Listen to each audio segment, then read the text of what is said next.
दोस्तों, कहते हैं कि पैसे कमाना आसान है, लेकिन उसे सही तरीके से मैनेज करना ही असली चैलेंज है। अगर आप इन 7 फाइनेंशियल रूल्स को अपनाते हैं, तो आपकी फाइनेंशियल जर्नी न केवल आसान होगी, बल्कि मजबूत और डिसिप्लिन्ड भी बन जाएगी। तो चलिए शुरू करते हैं। नमस्ते दोस्तों, स्वागत है आपका हमारे चैनल रूपी ज्ञान पर। सबसे पहला रूल है 50-30-20 रूल। इस रूल के अनुसार अपनी इनकम को 3 हिस्सों में डिवाइड करना चाहिए। 50% हिस्सा आपकी नीड्स जैसे फूड, रेंट और बिल्स में यूज होना चाहिए। 30% हिस्सा आपकी वांट्स जैसे वेकेशंस, गैजेट्स या शॉपिंग में यूज होना चाहिए। और रिमेनिंग 20% आपकी फाइनेंशियल गोल्स जैसे सेविंग्स, इन्वेस्टमेंट्स या एक्स्ट्रा डेट पेमेंट्स में यूज होना चाहिए। इस रूल को अपनाने से आपकी फाइनेंशियल लाइफ एक हेल्थी बैलेंस में रहती है, जहां एक्सपेंसेस पर बेहतर कंट्रोल होता है और साथ ही सेविंग्स भी कंसिस्टेंटली ग्रो करती रहती हैं। दूसरा रूल है 4% रूल। इस रूल के अनुसार रिटायरमेंट के दौरान आप हर साल अपनी टोटल सेविंग्स या कॉर्पस का लगभग 4% अमाउंट आराम से निकाल सकते हैं, बिना इस चिंता के कि आपका कॉर्पस जल्दी समाप्त हो जाएगा। उदाहरण के लिए, यदि आपके पास 1 करोड़ रुपए का कॉर्पस है, तो आप 4 लाख रुपए सालाना यानी लगभग 33,000 रुपए प्री टैक्स प्रति माह सुरक्षित रूप से अपने कॉर्पस में से खर्च के तौर पे निकाल सकते हैं। यह रूल आपको यह समझने में मदद करता है कि अपने रिटायरमेंट ईयर्स को फाइनेंशियली सिक्योर बनाने के लिए कितना बड़ा कॉर्पस तैयार करना आवश्यक है। तीसरा रूल है इमरजेंसी फंड रूल। इस रूल के अनुसार आपको अपनी लिविंग एक्सपेंसेस का कम से कम 3 से 6 महीने का अमाउंट एक अलग इमरजेंसी फंड में सुरक्षित रखना चाहिए। यह फंड उन परिस्थितियों में मदद करता है जब अचानक कोई इमरजेंसी सिचुएशन उत्पन्न हो जाए, जैसे कि मेडिकल एक्सपेंसेस, जॉब लॉस या इमीडिएट रिपेयर ऑफ डैमेज।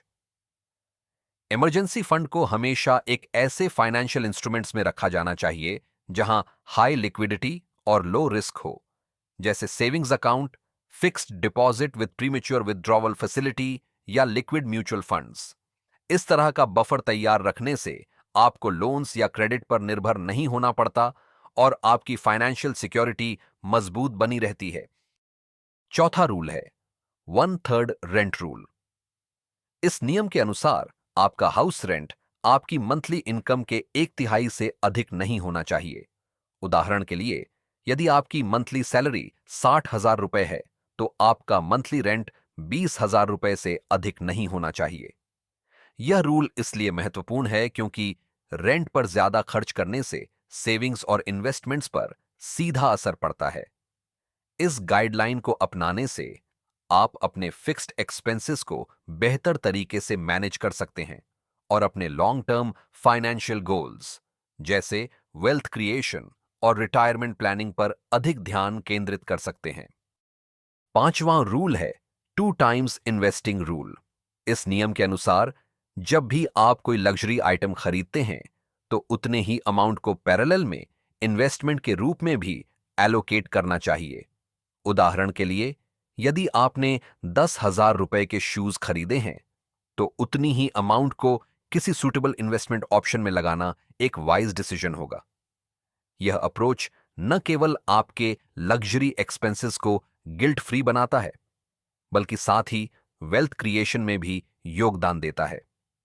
इस रूल का पालन करने से आप इंपल्सिव स्पेंडिंग को डिसिप्लिन में बदल सकते हैं और अपनी फाइनेंशियल ग्रोथ को सस्टेनेबल बना सकते हैं।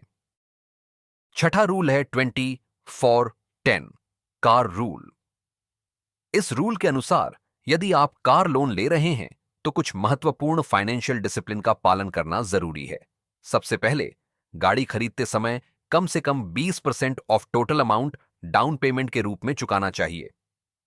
दूसरा, लोन का टेन्योर 4 साल से अधिक नहीं होना चाहिए, ताकि आपके ऊपर इंटरेस्ट का बोझ अनावश्यक रूप से न बढ़े। और तीसरा, आपकी ग्रोस मंथली इनकम का 10% से अधिक हिस्सा कार ईएमआई पर खर्च नहीं होना चाहिए। इस गाइडलाइन का उद्देश्य यह सुनिश्चित करता है कि आपकी कार आपके कंफर्ट और कन्वीनियंस का माध्यम बने, न कि लंबे समय तक आपके लिए फाइनेंशियल लायबिलिटी बन जाए। सातवां और आखिरी रूल है रूल ऑफ 72। यह एक सरल लेकिन प्रभावशाली फॉर्मूला है जो बताता है कि आपकी इन्वेस्टमेंट कितने वर्षों में डबल हो जाएगी। इस रूल के अकॉर्डिंग 72 को इन्वेस्टमेंट की एनुअल ग्रोथ रेट से डिवाइड किया जाता है। उदाहरण के लिए, मान लीजिए कि आपको आपकी इन्वेस्टमेंट पर 10% एनुअल रिटर्न मिल रहा है। यानी अगर हम 72 को 10 से डिवाइड करें तो परिणाम आता है 7.2। यानी आपका धन लगभग 7 साल में डबल हो जाएगा। यह रूल आपको इन्वेस्टमेंट की ग्रोथ को आसानी से समझने में मदद करता है और इन्वेस्टर्स को अपने लॉन्ग टर्म फाइनेंशियल गोल्स की प्लानिंग करने में मदद करता है।